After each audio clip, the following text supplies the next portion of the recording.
Good morning, good afternoon, and good evening, ladies and gentlemen. There's one saying that everything we do on the land will end in the sea.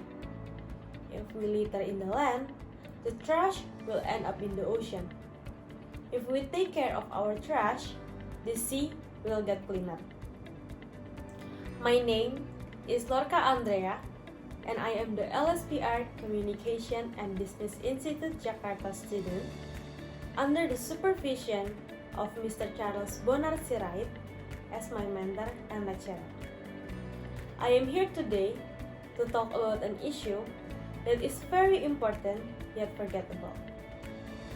It is one of the main points in Sustainable Development Goals, which is climate change.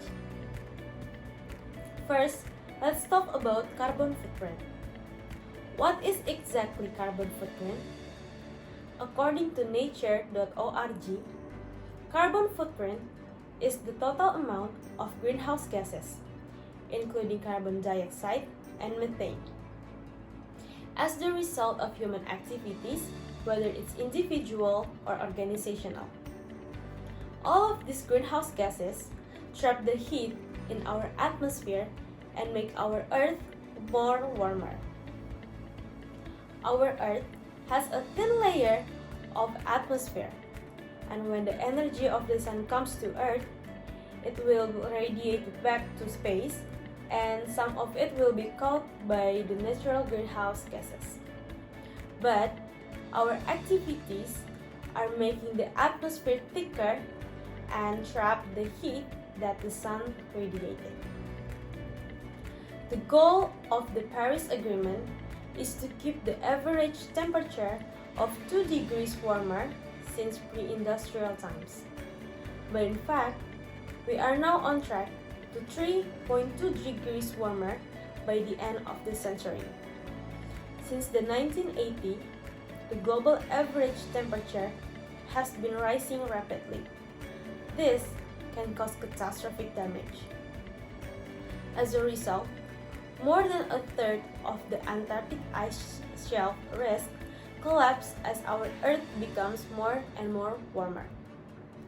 Ella Gilbert, a climate scientist in the University of Reading's Department of Meteorology, said that ice shelves are important buffers preventing glaciers on land from flowing freely into the ocean and contributing the sea level rise. And by the end of the century, the sea level will rise by as much as 8 feet.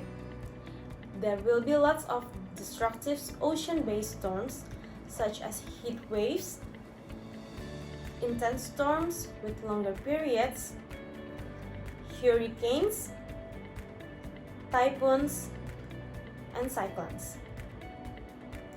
The coastal cities will drown as the sea level rises. We will no longer see beautiful cities as the transition of land and sea. Besides Antarctica, there's also Greenland, and the ice has completely melted.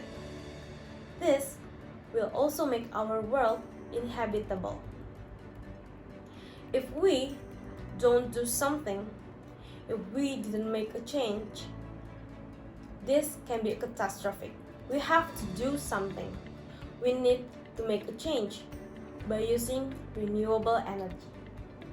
By using renewable energy, we can reduce the use of fossil fuels that contribute the most to global emissions.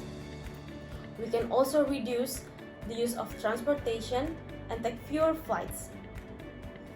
Renewable energy are solar, wind, hydro, geothermal, and biomass. Lots of countries have been using wind to support their energy, such as the US, where Biden approves the first major offshore wind project in US waters. It is the 800 megawatt Vineyard wind project on the shore of Martha's Vineyard. As an archipelago state, Indonesia has a lot of offshore wind and source of hydropower. We should maximize our natural resources for the sake of our generation. This is the key for combating climate change. Even though it can't generate power from the same large scale as fossil fuels does, renewable energy never runs out.